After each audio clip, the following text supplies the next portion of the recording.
আসসালামু আলাইকুম। যতই গরমের তাপ লাগুক না কেন এই রেসিপি হলে একটু হলেও খাবেন।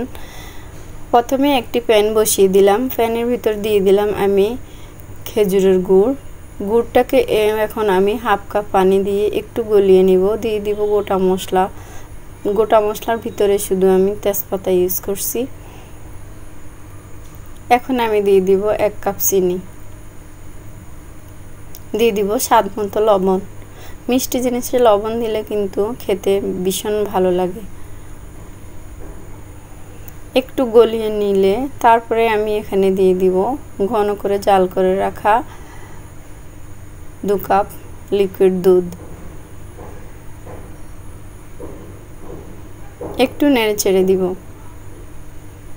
এখন আমি এটাকে ভালোভাবে জাল করে একটু ঘন করে নিব। দিয়ে দিব 2 কাপ নারকেল কোড়া দিয়ে আবার একটু নেড়ে চেড়ে এটাকে ভালোভাবে জাল করে নিব। এটা যখন একটা সুন্দর স্মেল বের হবে তখন আমি এখানে দিয়ে দিব তালের শাঁস।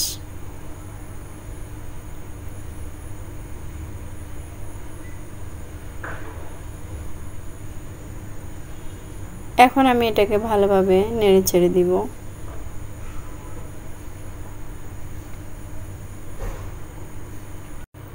ভালোভাবে আমি নেড়ে ছেড়ে এটাকে কষিয়ে নিব। একটু সময় নিয়ে কষাতে হবে। যত ভালোভাবে কষাবেন খেতে কিন্তু তত বেশি ভালো লাগবে।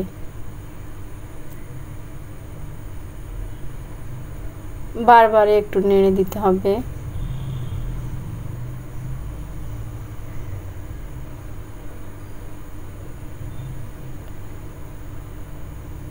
এটাকে আমি নাড়তে নাড়তে 10 মিনিট পর্যন্ত এভাবে কষিয়ে নিলাম। এখন এটার কালারটাও চেঞ্জ হয়ে গেছে। আবারও একটু এটাকে ভালোভাবে নেড়ে চেড়ে দিব।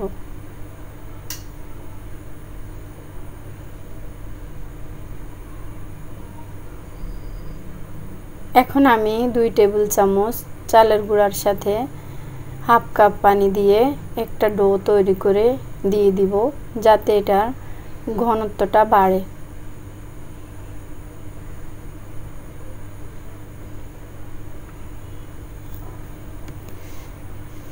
এই রেসিপিটা রুটি, পরোটা, মুড়ি সব কিছু দিয়ে কিন্তু খেতে ভীষণ মজা লাগে। আবার এমনিতেও খাওয়া যায়। আমার কাছে তো বেশি ভালো লাগে মুড়ি দিয়ে খেতে।